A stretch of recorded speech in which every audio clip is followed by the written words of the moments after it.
মতন কিছু চাটুকার সাংবাদিকদের ভূমিকার কারণে সাগরণী হত্যা হয়েছে।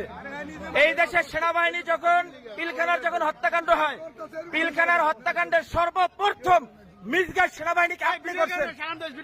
আপনার মিডিয়ার মাধ্যমে আপনারা যখন ভুল তথ্য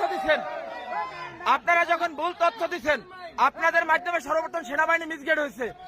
ওই দিন পিলখানায় 57 জন সেনা অফিসার সেনাবাহিনী পিলখানায় হত্যাকাণ্ড ঘটনা, গুলজার আহমদ বুলবুল, শাকিলের মতন লোকজন ওই দিন সেনাবাহিনীতে হত্যাকাণ্ড ঘটনা, বিডিআর পিলখানার হত্যাকাণ্ড ঘটনা।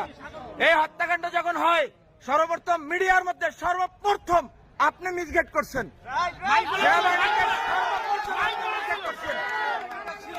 এই দেশে 52,000 রয়েল সদস্য, এর ভিতরে আপনি একজন। এই দেশকে আপনারা ভারতের অঙ্গরাজ্য বানাবার জন্য যা করাবার তাই করছেন, ঠিক আছে?